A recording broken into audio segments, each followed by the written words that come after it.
Hi friends, ഏവർക്കും ഈസിയിലും P S സിയിലേക്ക് സ്വാഗതം. കഴിഞ്ഞ ദിവസം നടന്ന വാച്ച്മാൻ പിയൂൺ എക്സാമിൻ്റെ മാത്സിൻ്റെ ആൻസറൊക്കെയാണ് നമ്മൾ ഈ വീഡിയോയിൽ ഡിസ്കസ് ചെയ്യുന്നത്. 81ാമത്തെ ക്വസ്റ്റ്യൻ. താഴെ പറയുന്നത് ശരിയേത്? 12 + 15 27 തെറ്റാണ്. 9 × 6 54 അതാണ് ശരി, ബാക്കിയെല്ലാം തെറ്റാണ്. 20ന്റെയും 30ന്റെയും ഉസാഗ 10 ആണെങ്കിൽ അവയുടെ ലസാഗു എത്രയാണ്? 20ന്റെയും 30ന്റെയും എൽസിയം കണ്ടുപിടിച്ചാൽ മതി. അപ്പം നമുക്ക് കിട്ടുന്ന ആൻസർ 5 വെച്ചിട്ട് I4 20, IR 30, 2 വെച്ച് ചെയ്യുമ്പോൾ 22 4, 23 6. ഇപ്പം എത്ര കിട്ടും? 3 2 6 2 8, I2 10 2 20, 3 60. ആൻസർ കിട്ടുന്നത് 60 ആണ്. അടുത്തത് 8/3ന്റെ 3/4 ഭാഗം എത്രയാണ്? ഇൻഡേ എന്ന് വന്നു കഴിഞ്ഞാൽ ഇൻറ്റു ഇട്ടാണ് ചെയ്യേണ്ടത്. അപ്പം 8/3 ഇൻറ്റു 3/4. 3 3 ക്യാൻസൽ ആയിപ്പോൾ 4 2 പ്രാവശ്യം എടുത്ത്. അപ്പം ആൻസർ വരുന്നത് ഓപ്ഷൻ ബി 2. 726 സെന്റിമീറ്റർ നീളമുള്ള ഒരു കയറിനെ 100 തുല്യ ഭാഗങ്ങളായി മുറിച്ചാൽ ഓരോ കഷ്ണത്തിന്റെ നീളം എത്രയാണ്? അപ്പം 726/100. 100 വെച്ച് ഹരിക്കുമ്പോൾ എന്ത് ചെയ്താൽ മതി? 2 ദശാംശ സ്ഥാനം മാറ്റി കൊടുത്തിടുമ്പോൾ 7.26. Option C, option A 7.26. 8 square plus 9 സ്ക്വയറിന്റെ വില എത്ര? 8 സ്ക്വയർ എത്രയാണ്? 64 പ്ലസ് 9 സ്ക്വയർ എത്രയാണ്? 81. അപ്പോൾ 1 4 5 8 6 14, 145. ഒരു ബാസ്കറ്റ്ബോൾ കളിക്കാരന്റെ 6 കളികളുടെ ശരാശരി സ്കോർ 18 പോയിന്റ് ആണ്. അടുത്ത കളിയിൽ അയാൾ 25 പോയിന്റ് എടുത്താൽ പുതിയ ശരാശരി സ്കോർ എത്ര? 6 കളിയുടെ സ്കോർ എത്രയാവുന്നത്? 18. അപ്പൊ 6 കളിയിൽ ആകെ കിട്ടിയ തുക എത്രയായിരിക്കും? 6 × 18. അടുത്ത കളിയിൽ അയാൾക്ക് എത്ര പോയിന്റ് കിട്ടി? 25 പോയിന്റ് കിട്ടി. അപ്പൊ 6 × 18 + 25 ആണ് മൊത്തം കളിയിൽ കിട്ടിയ പോയിന്റ്സ്. ഇത് പുതിയ ശരാശരി കണ്ടുപിടിക്കുന്നത് എങ്ങനെയാ? ആകെ കിട്ടിയതിന്റെ വാല്യൂസ്, ആകെ കിട്ടിയ പോയിന്റ് ഡിവൈഡഡ് ബൈ ആകെ എണ്ണം ചെയ്താൽ മതിയാകും. അപ്പൊ 6 × 18 + 25 ചെയ്താൽ 25 ചെയ്യുമ്പോൾ കിട്ടും 6 × 18 + 25. 18 × 6 108 + 25. അത് ചെയ്യുമ്പോൾ നമുക്ക് 133 എന്ന് കിട്ടും. ഇത് 7 പേരും കൂടെ കളിച്ചിട്ടുള്ള ആകെ സ്കോറാണ് 133 എന്ന് പറയുന്നത്. അപ്പൊ ശരാശരി എന്ത് ചെയ്താൽ മതി? 133/7. 133/7 എത്രയാ കിട്ടുന്നത്? 717. 133/7 എന്ന് പറയുന്നത് 133/7 എന്നുള്ളത് എത്രയാ കിട്ടുന്നത്?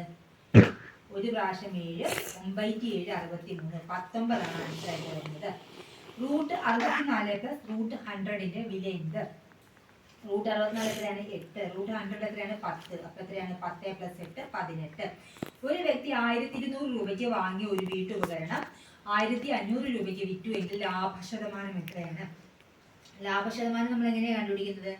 ലാഭം ഡിവൈഡഡ് ബൈ വാങ്ങിയ വില ഇൻറ്റു 100. ലാഭം ഇവിടെ എത്രയാണ് കിട്ടിയത്?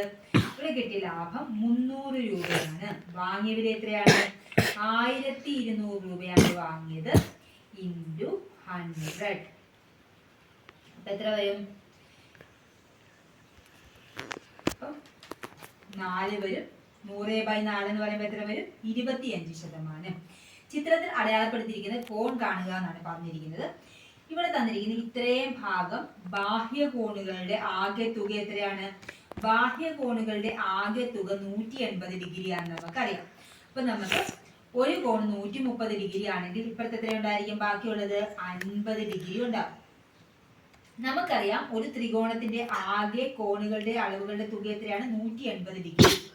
അങ്ങനെ ആകുമ്പോൾ ഈ 60 കിട്ടി, 50 കിട്ടി. അപ്പൊ 60 9 എത്രയാണ്? 6 5 11 110 ഡിഗ്രി കിട്ടിക്കഴിഞ്ഞു. ഇനി ബാക്കിയുള്ളത് എത്രയാണ്? 70 ഡിഗ്രി. ബാക്കിയുള്ള എത്രയാണ്? 70 ഡിഗ്രിയാണ് ആൻസർ ആയിട്ട് വരുന്നത്. ഒന്നുകൂടെ പറയാം. ബാഹ്യ കോണുകളുടെ ആകെ തുക 180 ഡിഗ്രിയാണ്. ഇവിടെ 130 ഡിഗ്രി തന്നിട്ടുണ്ട്. അപ്പം മറ്റേ കോണിന്റെ അളവ് എത്രയാണ്? 50 ഡിഗ്രി. ഒരു ത്രികോണത്തിലെ ആകെ കോണളവുകളുടെ തുക 180 ഡിഗ്രിയാണ്. അപ്പോൾ നമുക്ക് 60 + 50 110 ഡിഗ്രി എന്ന് കിട്ടി. അപ്പൊ 180 നിന്ന് 110 കുറയ്ക്കുമ്പോൾ 70 ഡിഗ്രിയാണ് ഉത്തരം കിട്ടുന്നത്. ഒരു സൈക്കിൾ സവാരിക്കാരന് 45 കിലോമീറ്റർ ദൂരം 3 മണിക്കൂർ കൊണ്ട് സഞ്ചരിക്കുന്നുവെങ്കിൽ അയാളുടെ ശരാശരി വേഗത എന്ന് പറഞ്ഞാൽ ആകെ ദൂരം ബൈ സമയം കണ്ടുപിടിച്ചാൽ മതി. 3 45/3 15 km/h. വില കാണാൻ പറഞ്ഞിരിക്കുകയാണ്. അപ്പൊ എന്താണ്, ബോട്ട് മാസ് വെച്ചിട്ടാണ് ചെയ്യുന്നത്. ആദ്യം ചെയ്യേണ്ടത് ബ്രാക്കറ്റ് ആയിരിക്കണം. ബ്രാക്കറ്റ് ചെയ്യുമ്പോൾ എത്ര വരും? 5 3 8. പിന്നെ ചെയ്യേണ്ടത് ഡിവിഷൻ 8/2 പ്ലസ് 4 സ്ക്വയർ. 8/2 എത്രയാണ്? 4. 4 സ്ക്വയർ 16. 16 4 എത്രയാണ്? 20.